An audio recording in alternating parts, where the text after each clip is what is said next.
Bonjour à tous et bienvenue sur The Wargame Syndicate. Vous êtes sur la 9e partie des rapports de bataille Idées tordues et Victoire inattendue et on continue avec cette petite armée de rats. Cette fois-ci, toujours en training avec ce bon vieux Shizu, que je conseille d'ailleurs d'aller jeter des coups d'œil sur sa chaîne YouTube Blackwood.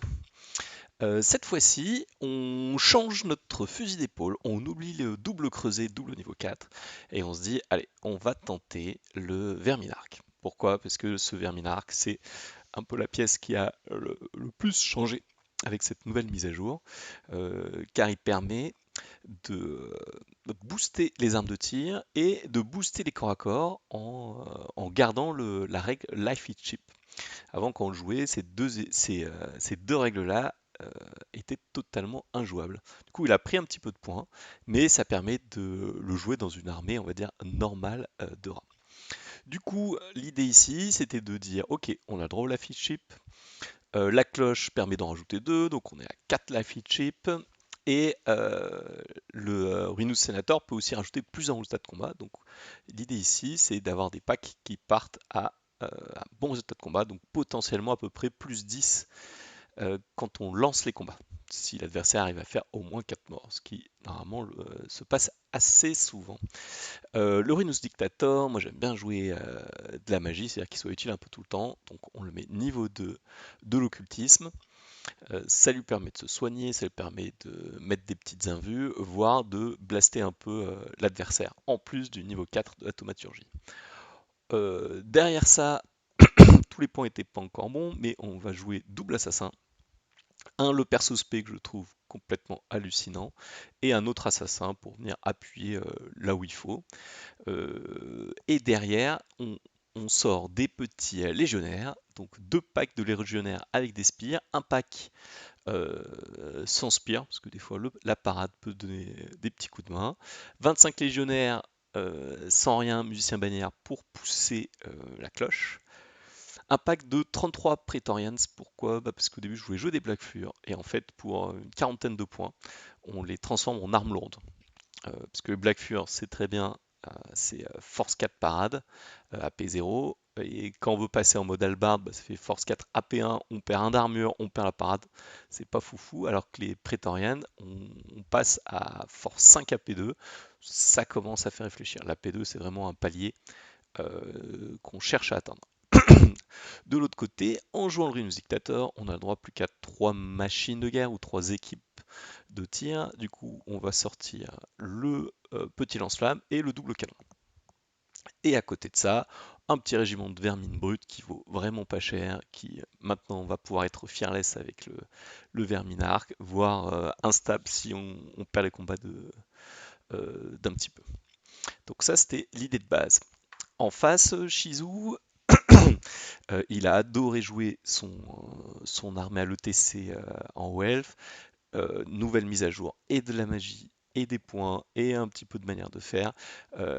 C'était une période où il disait on va quand même continuer à appuyer. Est-ce que ma liste est capable de faire toujours des miracles comme c'était le cas dans l'ancienne saison. Et, euh, et on va le voir. Donc, pour la mise en place, on est sur Bottleneck. Donc, il y en a un qui a un gros côté, l'autre qui a tout l'ensemble. La carte, j'ai mis une carte aléatoire. On est sur un bon scénario primaire pour ma part, c'est-à-dire Hold the Center. Donc, je vais pouvoir mettre au milieu. Le Verminarque va être au milieu pour donner le Fearless instable. Normalement, le primaire est de mon côté. Et Shizu décide d'être défenseur. Et c'est parti. Donc on attaque directement sur le déploiement. Donc moi j'ai le droit à l'ensemble de la ligne. Lui il me pousse en disant bah ok j'ai pas les côtés mais tu vas être assez loin de moi. Donc là l'idée de base c'est de dire on est sur centre, sur centre, on met 4 scoring devant, on poussera au milieu. Le but c'est de prendre le primaire quoi qu'il arrive. Et avec les tirs, la magie et pourquoi pas un petit peu de corps à corps et des assassins, de venir gratter des points. En face, Shizu, il sait que j'ai 2 canons, donc qu'est-ce qu'il a fait? Il a mis son mage derrière la maison, incroyable. Les patrouilleurs aériens assez loin en disant je sais pas où tu vas mettre ton mage, mais soit tu le mets tout à gauche et en fait moi j'ai tellement de mobilité que je vais repartir de l'autre côté et ton mage ne fera rien de la partie. Donc il les met de ce côté-là. Donc moi je déploie tout pour commencer en disant on va commencer à essayer de blaster, etc. Euh, pour commencer et surtout prendre le centre. De l'autre côté, alors, attendez juste une seconde.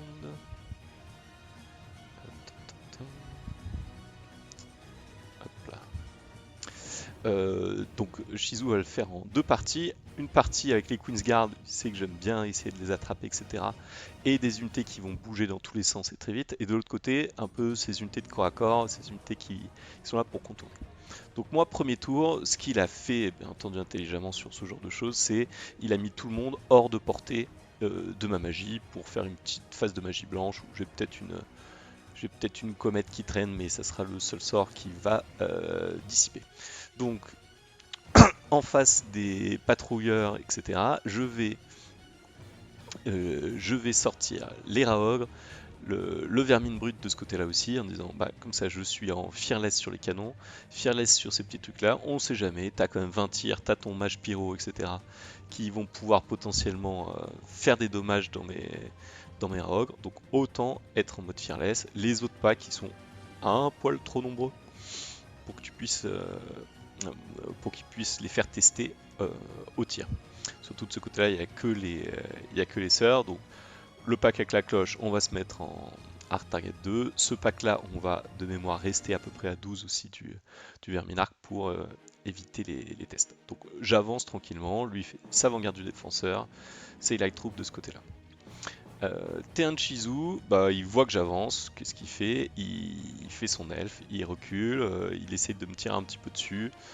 Et cette partie corps à corps là va essayer d'enclencher et de se mettre tranquillement autour de moi. Donc l'idée c'est que ces phénix se mettent tous hors de portée des canons, que mes canons puissent pas faire grand chose et que finalement à sa magie il essaye de me lancer des petites boules de feu très lointaines.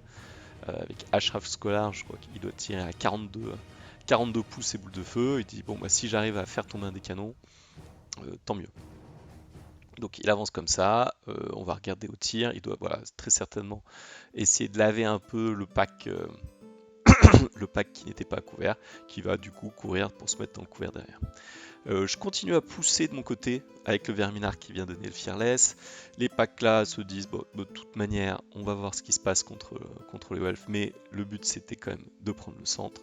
Et je mets des petits coups de canon très certainement dans les patrouilleurs parce que les Phoenix ne veulent pas s'approcher. Bien entendu, ils ont plutôt bien raison.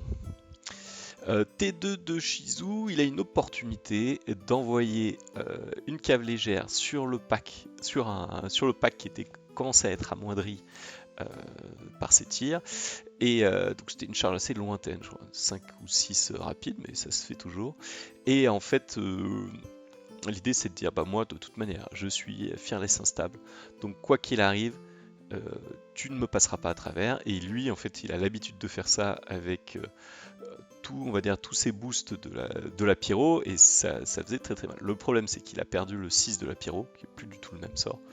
Du coup, bah en fait il va jamais passer, voire il va pas me faire grand chose dessus. Moi je vais pouvoir contrecharger et le manger. De l'autre côté il décide d'avancer en se disant bah il faut quand même commencer à avancer et tenter de prendre le centre. Et il commence à sortir un petit peu ses phénix en disant bah je vais peut-être essayer de leur faire des petites commencer à faire des combos charges, des piétoches, etc. Et donc il faut savoir que moi je ne suis pas sûr, on va re-regarder, mais je suis pas sûr que dans cette liste j'étais arrivé à rentrer non, j'étais pas arrivé à rentrer l'anti-stomp. Donc ces phénix se tombent bien à 2+, sur mes rats avec une 5, ça nettoie bien. Donc moi, mon T3, il est arrivé à passer là sur ce pack le touche auto force 4 AP0, qui me va presque, parce que finalement je préfère avoir des soldats à 5. J'ai pas envie du tout d'avoir le souffle là-dedans, je sais que c'est extrêmement dramatique sur ces packs là. Et du coup, en me chargeant, finalement il me laisse avec une dizaine de rats, et je me dis ok, finalement je me retourne, je crains pas trop de choses et je me dis finalement je vais les finir à l'ancienne avec mes bonnes lances. Pas besoin d'envoyer les gros ici. Continuons de pousser avec ce pack lance-flamme pour soit cramer des elfes ici, soit cramer des petites sœurs. De l'autre côté, on pousse de ce côté-là en disant bah finalement il n'y aura rien qui pourra m'arrêter. Et on commence à essayer de tirer un petit peu sur les phoenix. Et là, ce qu'on voit, c'est un joli pack qui apparaît ici. Pourquoi? Tout simplement parce que j'avais... On va rejeter un petit coup d'œil, la partie commence à dater un petit peu. Je devais avoir... Non. Je me demande si j'avais pris la bannière pour 1, 2, 3, 4, la bannière pour le Bell of Sound pour pouvoir apparaître en plein milieu et arrêter ces packs. Je crois que c'est ce que j'avais. Et du coup, l'idée c'était de dire ok, tu m'as un petit peu réduit ici. Moi, je sors un pack qui, si tu rentres dans ce pack là, finalement, tu risques de le perdre. Donc, c'est un combat que je veux prendre. Je vais mettre un petit coup de lance-flamme. Je vais continuer ma magie dessus, etc. Phase de tir magie, double canon dans le phénix, plus la magie, etc. Je laisse le phénix à 1 point de vie de mémoire. Et du coup, il décide d'aller prendre ce combat, en disant ok, je vais me mettre là. Surtout, je vais pas me mettre de l'autre côté parce que test de terrain dangereux est si vite arrivé pour perdre un phénix. Et il lance les combats, il sort le phénix de l'autre côté en disant bah, je vais commencer à agresser tes flancs, etc. Et mes petits rats, bah, en fait, ils descendent. Le lance-feu tout à l'heure qui a essayé de tirer se rate perdument. Et ici, en fait, donc je n'ai pas chargé pour libérer ça en disant je préfère mettre un coup de lance-flamme, j'ai confiance dans mes petits rats. Et en fait, mes petits rats, pas tant de confiance ça, je fais pas des jets de dés incroyables, même avec les lances et compagnie, et finalement c'est lui qui va me nettoyer ici. Donc ça c'est son T3.